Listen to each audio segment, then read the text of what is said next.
আজকে আমি 6 কেজি মাছ একসাথে রান্না করব, সেই রেসিপিটা তোমাদের সাথে দেখাবো। সরস্বতী পুজোর সময় যে মাছটা আনা হয়েছিল 6 কেজির মাছ, একটা ছিল 3.5 কেজির আর একটা 2.5 কেজির, দুটো একসাথেই আমি এই 6 কেজি মাছের রান্নাটা করব। সেই রেসিপিটাই তোমাদের সাথে শেয়ার করব। তোমরা প্রথম থেকে শেষ অবধি ভিডিওটা দেখার অনুরোধ রইল। ভালো লাগলে অবশ্যই লাইক করবে, কমেন্ট করবে, সাবস্ক্রাইব করবে।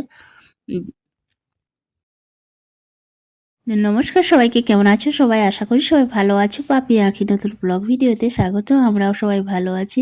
তো আমার শাশুড়ি মা মাছগুলো ভালো করে পরিষ্কার করে ধুয়ে দিচ্ছেন, তারপর নুন হলুদ মাখিয়ে আমরা ভেজে নিচ্ছি। আমার শাশুড়ি মা একটা উনুন জ্বালিয়ে দিয়েছে, ওইটায় কিছুগুলো মাছ ভাজা হচ্ছে, আর একটা উনুনে আমি ভাজছি, তাহলে তাড়াতাড়ি হবে সেই জন্য।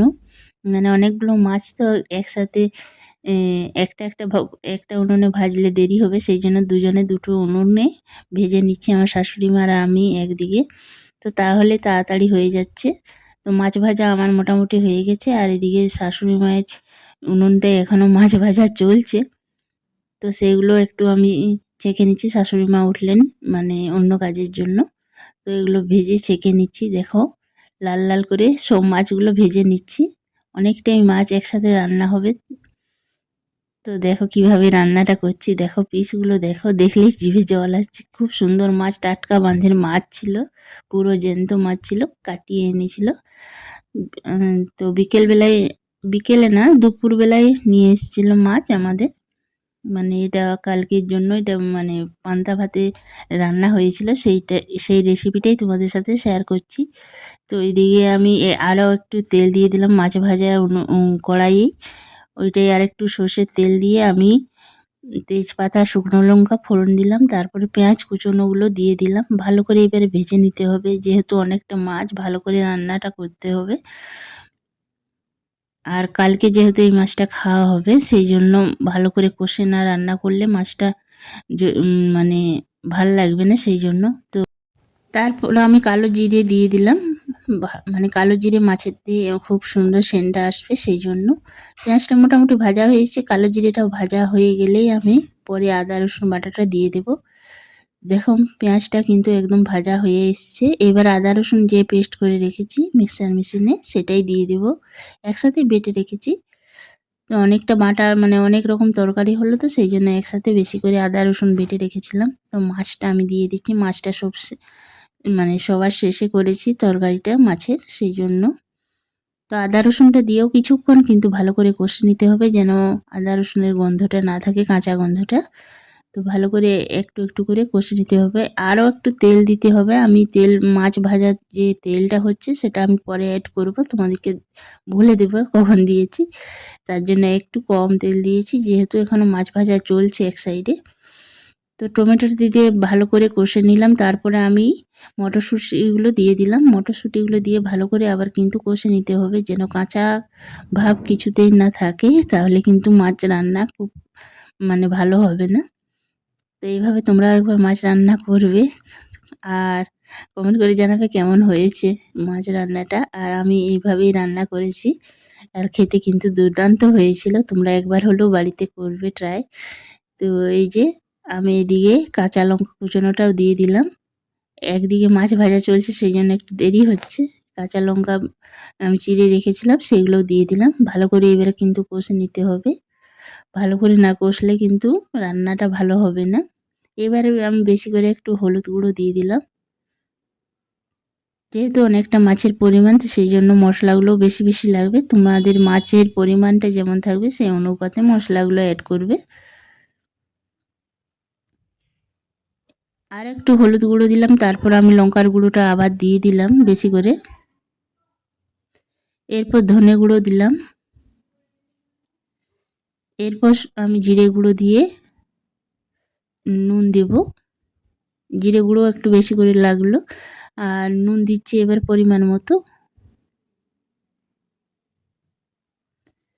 তো এরপর আমি আবার 15 মিনিট মতন কষে নেব ভালো করে মশলা দিয়ে। আর এই যে আদা রসুন বাটা যে পেস্টটা ছিল, সেটায় মানে জল অল্প একটু দিয়ে ধুয়ে কড়াইয়ে দিয়ে দিলাম।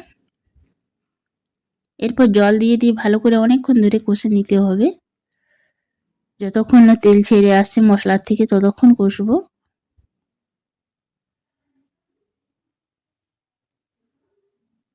তো এখন মোটামুটি আমার 7টা মতন বাজছে, শুরু হয়েছে 3:30 নাগাদ। এরপর আমি দিয়ে দিলাম মিট মশলা। আমি ফিশ মশলা না দিয়ে মিট মশলাটাই দিলাম। মিট মশলার সেন্টটা খুব ভাল লাগে আমার কাছে, সেই জন্য তোমরা না চাইলে না দেবে। তো ভালো করে কষে নিলাম এবার।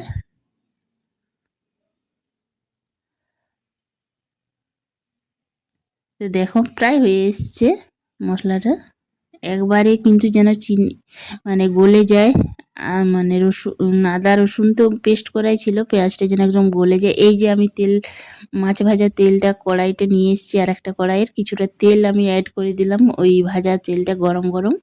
তো এতটা দিলাম না, বেশি হয়ে যাবে, তার জন্য আরও অল্প একটু কিন্তু তেল আমি অ্যাড করলাম।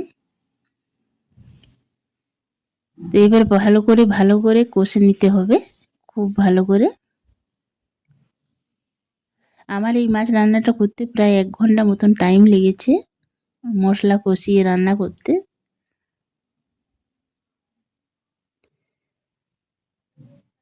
তো মশলা কষানো হয়ে গেছে, এবার আমি পরিমাণ মতন জল দিয়ে দেব। তো এরপর আমি আবার 20 মিনিট মতন ফুটিয়ে নেব জলটা। কিন্তু মাছগুলো আমি এই ঝোলে ছাড়বো না, কারণ আমার কালকের জন্য রান্নাটা হচ্ছে, যেহেতু পান্তা ভাত মানে বাসি মাছটা খাবো সেই জন্য এটা। আর তোমরা চাইলে কিন্তু ঝোলে মাছটা ছেড়ে দিতে পারো, ছেড়ে খেতে পারো। টাটকা মাছ খেলে কিছু মানে নরম হবে না। আর এটাতে আমি ঝোলটে ছাড়বো না, কারণ নরম হয়ে যাবে মাছগুলো বেশি, সেই জন্য ভেঙে যাবে। সেই জন্য আমি মাছ ভাজার উপরে এই ঝোলটা ঢেলে দেব। তাহলে ধরো 12 ঘন্টা পর খাবো, ঠিকঠাক মাছগুলো মশলা ঢুকে সেট হয়ে যাবে ঠিকঠাক। আর খেতে কিন্তু দুর্দান্ত লেগেছিল খেতে। এইভাবে রান্না করেও খাবে, একবার দেখবে খুব ভালো হয়।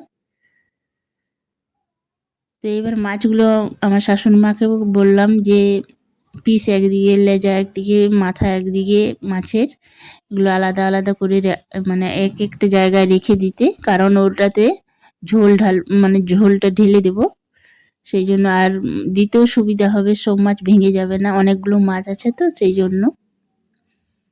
এই দেখো মাছগুলো একটা একটা করে নিয়ে একটা পাত্রে রাখা হচ্ছে। তো এবার আমি ঝোলটা মোটামুটি 20 মিনিট মতন ফুটিয়ে নেব।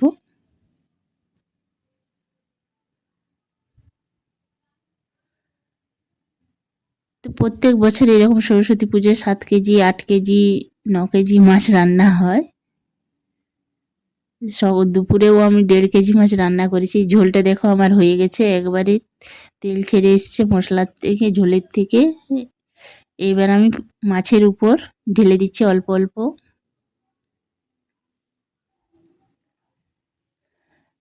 আর যা বক্সের মানে বক্স বাজছিল এই 2-3 দিন, তার জন্য এডিটিং করা হয়নি ভিডিওগুলো, তার জন্য দেরি হলো। এই দেখো আমি মাছের ঝোলটা ঢেলে দিয়েছি মাছের উপর।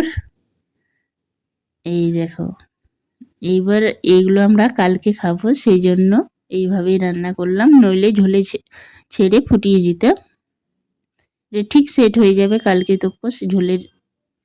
তো মাছ রান্নাটা আমার কেমন হয়েছে এই দেখো, অবশ্যই কমেন্ট করে জানাবে। তো আলাদা আলাদা পাত্রে রেখেছি, এখানে পিস আছে, এইখানে মাথা আছে, আর আরেকটাতেও মাথা, লেজা আছে, পেটি আছে। তো এইভাবেই আমি মাছ রান্না করলাম, কেমন হয়েছে অবশ্যই কিন্তু কমেন্ট করে জানাবে। ভিডিওটা বড় করছি না। দেখা হবে নতুন নতুন আবার ভিডিওতে। সবাই ভালো থেকো, সুস্থ থেকো, আর আমার ভিডিও দেখে একটি লাইক, কমেন্ট আর সাবস্ক্রাইব করো। নতুন বন্ধুরা অবশ্যই সাবস্ক্রাইব করবে, আর একটা ছোট্ট কমেন্ট করবে। দেখা হবে নতুন আরও একটা ভিডিওতে। সবাই ভালো থেকো।